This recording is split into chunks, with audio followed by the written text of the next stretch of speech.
Assalamualaikum warahmatullahi wabarakatuh. Halo Sobat PPG, kali ini berjumpa dengan saya Nur Akmarina. Di sini saya akan menjelaskan mengenai pengertian pembelajaran berdiferensi dan ciri-cirinya, kemudian pemetaan kebutuhan belajar siswa, dan kelebihan dan tantangan pembelajaran berdiferensi. Yuk simak dengan baik-baik. Pertama-tama, kita harus mengetahui apa sih yang dimaksud dengan pembelajaran berdiferensi. Menurut seorang tokoh yaitu Tomlinson, pembelajaran berdiferensi adalah usaha untuk menyesuaikan proses pembelajaran di kelas untuk memenuhi kebutuhan pelajar peserta didik sebagai individu, ataupun juga bisa dikatakan bahwa pembelajaran berdiferensi adalah pembelajaran yang memberi keleluasan dan mampu mengakomodir kebutuhan peserta didik untuk meningkatkan potensi dirinya sesuai dengan kesiapan belajar, minat, dan profil belajar peserta didik yang berbeda-beda. Selanjutnya, apa sih ciri-ciri dari pembelajaran berdiferensi?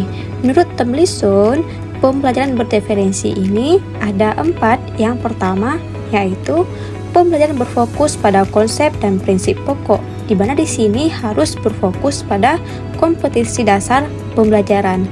Kemudian, yang kedua, evaluasi kesiapan dan perkembangan belajar peserta didik diakomodasi ke dalam kurikulum. Nah, di sini perlu adanya pemetaan kebutuhan peserta didik kemudian dimasukkan ke dalam strategi pembelajaran. Kemudian yang ketiga, pengelompokan peserta didik dilakukan secara fleksibel. Nah, misalnya kan bisa secara mandiri, berkelompok berdasarkan tingkat kecerdasan, berkelompok berdasarkan modalitas belajar, dan lain sebagainya. Kemudian terakhir, siswa secara aktif bereksplorasi di bawah bimbingan dan arahan guru. Pemetaan kebutuhan belajar siswa. Nah, di sini menurut Tomlinson ada 3 cara untuk memetakan kebutuhan belajar peserta didik, yaitu yang pertama, kesiapan belajar peserta didik, kemudian yang kedua, minat peserta didik, dan yang terakhir, profil belajar peserta didik. Yang pertama, kita akan bahas mengenai kesiapan belajar peserta didik. Nah, di sini kesiapan belajar yang dimaksud adalah kapasitas untuk mempelajari materi baru. Sebuah tugas yang mempertimbangkan tingkat kesiapan peserta didik akan membawa peserta didik keluar dari zona nyaman mereka. Namun, dengan lingkungan belajar yang tepat dan dukungan yang memadai, mereka tetap dapat menguasai materi baru tersebut. Nah, contohnya seperti aspek kesiapan siswa, misalnya kita membedakan kelompok siswa yang berkemampuan tinggi dan siswa yang mempunyai kesulitan atau berkemampuan rendah. Tomlinson mengatakan bahwa merancang pembelajaran berdiferensi mirip dengan menggunakan tombol equalizer pada serius atau kompleks studi. Nah, di sini cara untuk membedakan kesiapan belajar yaitu sebagai berikut. Nah, yang pertama yaitu bersifat mendasar sampai ini bersifat transformatif. Di sini, saat murid dihadapkan pada sebuah ide yang baru yang mungkin belum dikuasainya, mereka akan membutuhkan informasi pendukung yang jelas, sederhana, dan tidak bertele-tele untuk dapat memahami ide tersebut. Kemudian, mereka juga akan perlu waktu untuk berlatih menerapkan ide-ide tersebut. Nah, selain dari itu, mereka juga membutuhkan bahan-bahan materi dan tugas-tugas yang bersifat mendasar, serta disajikan dengan cara yang membantu mereka membangun landasan pemahaman yang kuat. Nah, sebaliknya, saat murid dihadapkan pada ide-ide yang telah mereka kuasai dan pahami, tentunya mereka membutuhkan informasi yang lebih rinci dari ide tersebut. Nah, mereka perlu melihat bagaimana ide tersebut berhubungan dengan ide-ide lain untuk menciptakan pemikiran baru. Nah, kondisi seperti ini membutuhkan bahan dan tugas yang lebih bersifat transformatif. Yang kedua, konkret sampai dengan abstrak. Nah, di sini di lain kesempatan ini guru mungkin dapat mengukur kesiapan belajar peserta didik dengan melihat apakah mereka masih ditingkatkan perlu belajar secara konkret atau sudah siap bergerak mempelajari sesuatu yang lebih abstrak. Kemudian yang ketiga, sederhana atau kompleks. Di sini beberapa peserta didik mungkin perlu bekerja dengan materi lebih sederhana dengan satu abstraksi pada satu waktu, yang lain mungkin bisa menanganinya kerumitan berbagai abstraksi. Kemudian yang keempat, terstruktur atau open-ended. Nah, di sini kadang-kadang peserta didik perlu menyelesaikan tugas yang ditata dengan cukup baik untuk mereka, di mana mereka tidak memiliki terlalu banyak keputusan untuk dibuat. Namun, di waktu lain, peserta didik siap menjelajah dan menggunakan kreativitas mereka.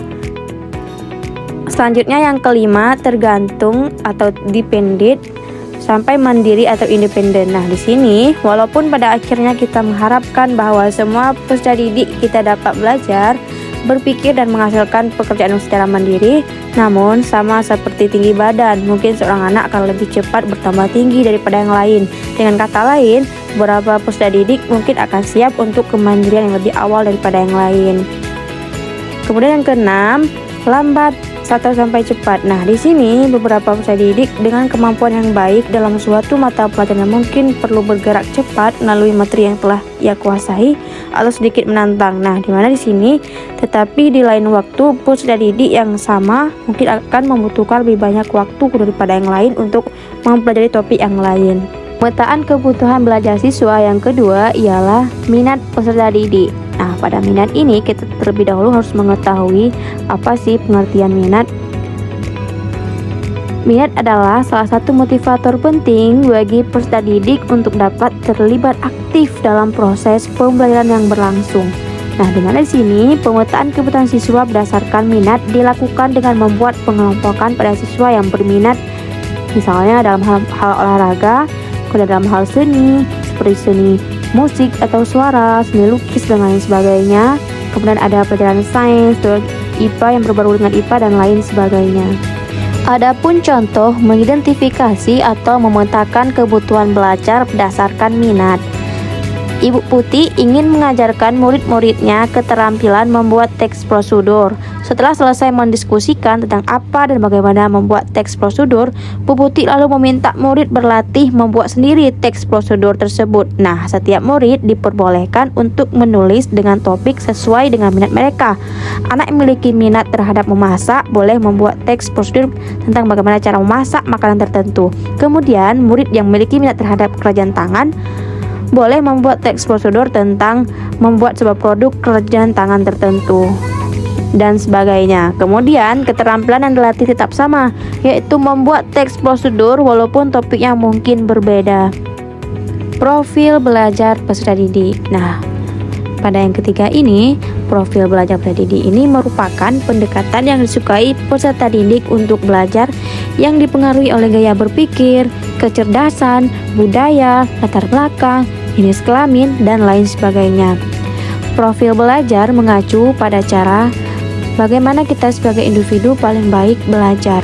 Nah, tujuan dari mengidentifikasi atau memetakan kebutuhan belajar murid berdasarkan profil belajar ini untuk memberikan kesempatan kepada murid untuk belajar secara natural dan efisien. Ada banyak faktor yang dapat mempengaruhi pembelajaran seseorang. Nah, di antaranya yang pertama ada dipengaruhi melalui bahasa, kemudian ketertarikan atau minat, kemudian apa yang peserta didik pelajari di rumah, kemudian gaya belajar, kemudian ada special needs atau kebutuhan khusus tertentu, misalnya disleksia atau autis. Nah, kemudian terakhir ada preferensi belajar. Nah, setiap peserta didik memiliki acuan pada pola mereka belajar, seperti pada peserta didik yang belajar dari buku, dari e-book, dari video YouTube dan banyak referensi yang lainnya. Kelebihan dan tantangan pembelajaran berreferensi. Nah, yang pertama kita bahas dulu bagaimana kelebihan dari pembelajaran referensi. Nah, adapun kelebihannya, yang pertama memenuhi kebutuhan peserta didik, kemudian memaksimalkan kualitas pembelajaran peserta didik. Kemudian apabila pelajaran yang peserta didik terima sesuai dengan kebutuhannya, maka peserta didik pasti akan dapat memperoleh pengetahuan secara maksimal. Kemudian peserta didik akan mampu mendapatkan prestasi yang baik apabila menerima pengajaran yang sesuai dengan gaya belajarnya. Adapun tantangan dari pembelajaran diferensi ini, yang pertama yaitu persiapan yang makan waktu. Nah, dalam persiapan makan waktu ini, guru tentunya akan melihat dan memetakannya terlebih dahulu, dan di sini akan menghabiskan banyak waktu. Kemudian adanya kurangnya bahan pembelajaran. Ruang kolaborasi. Nah, pada ruang kolaborasi ini terdapat satu video, yaitu video seorang guru yang sedang menjelaskan proses pelajaran berlangsung. Nah, di sini ada satu pertanyaan, apakah dari video yang Anda lihat pengajaran guru tersebut sudah termasuk menerapkan pembelajaran berdiferensi? Jelaskan. Nah, di sini pada video tersebut guru tersebut sudah melakukan pembelajaran berdiferensi di mana Pak Muhtar mengakomodir kebutuhan peserta didik sesuai dengan kesiapan belajarnya. Nah, di sini terdapat 3 kelompok yang kemudian diberikan pembedaan kelakuan dan pendampingan proses belajar peserta didik dan perbedaan materi sesuai dengan kesiapan belajar atau biasanya disebut dengan diferensi proses dan konten. Apakah guru tersebut sudah tepat dalam mengelompokkan? Mengapa? Nah, pada video tersebut jelas terlihat sudah, karena dengan memetakan terlebih dahulu murid dengan cara memberikan 3 soal, kemudian dari hasil tes kesiapan tersebut didapatkan 3 kelompok dan masing-masing dengan kemampuan yang berbeda-beda. Bagaimana guru tersebut dapat memvariasikan materi berdasarkan kebutuhan peserta didik? Jelaskan. Nah, dari video tersebut terlihat jelas bahwa setiap kelompok berdasarkan tingkat kesiapan belajarnya memperoleh materi yang berbeda-beda atau berdiferensi materi pada proses KBM. Kemudian guru memberikan bimbingan dengan cara yang berbeda-beda. Seperti pada kelompok 1, cara membimbingnya secara detail karena kelompok ini memerlukan perhatian yang lebih banyak. Kemudian untuk kelompok 2 juga difasilitasi tetapi tidak perlu terlalu detail seperti kelompok 1. Dan terakhir untuk kelompok 3, murid yang sudah mahir, guru hanya mengkonfirmasi jawaban dan memotivasi murid. Kemudian pada video tersebut guru mengelompokkan berdasarkan apa?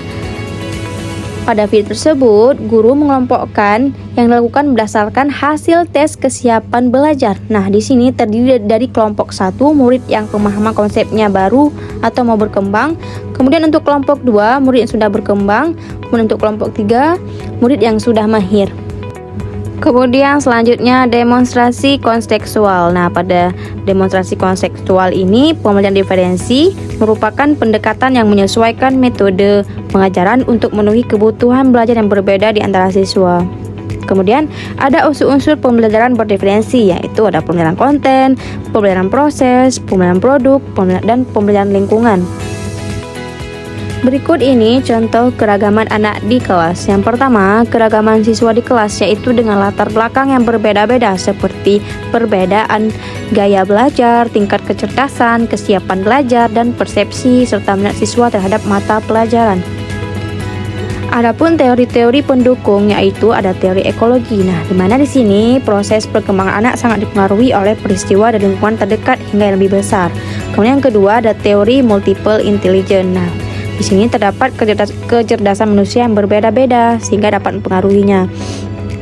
Kemudian ada Zone of Proximal Development atau ZPD, di mana di sini zona antara tingkat perkembangan aktual atau potensi. Hal ini bisa dilihat dari kemampuan menyelesaikan tugas secara mandiri atau dengan bantuan orang dewasa. Kemudian yang terakhir ada learning modalitas. Nah, di sini metode yang digunakan anak untuk proses dan mengintegrasikan informasi secara lebih pengalaman belajarnya. Elaborasi pemahaman. Pada topik ini, bagian mana yang menurut Anda menarik? Mengapa? Menurut saya, aspek menarik dalam topik ini adalah pemetaan kebutuhan pembelajaran peserta didik. Hal ini penting karena dengan melakukan pemetaan kebutuhan belajar peserta didik, guru dapat menghadirkan pembelajaran yang disesuaikan dengan masing-masing peserta didik. Kemudian, pemetaan kebutuhan belajar peserta didik dapat tercermin dalam kesiapan mereka untuk belajar, minat mereka dalam materi pembelajaran, serta gaya belajar individu. Koneksi antar materi. Pengetahuan baru apa yang Anda dapatkan setelah mempelajari topik ini?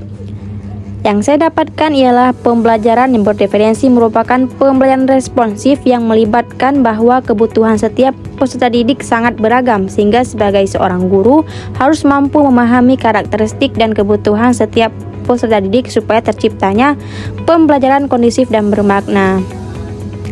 Adapun strategi pembelajaran berdiferensi ini ada diferensi konten, diferensi proses, diferensi produk, dan diferensi lingkungan.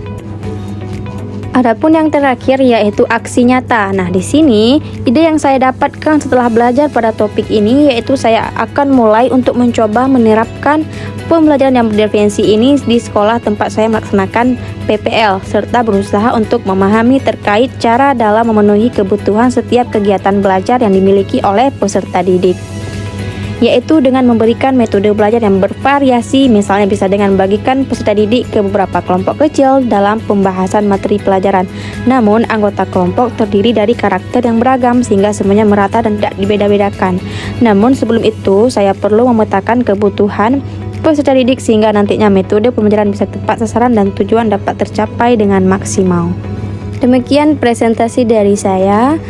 Lebih dan kurang saya mohon maaf. Saya akhiri dengan sebuah pantun. Biru laut seperti kolam, ikan paus pandai menyelam. Dari lubuk hati yang paling dalam, saya tutup presentasi dengan salam. Assalamualaikum warahmatullahi wabarakatuh.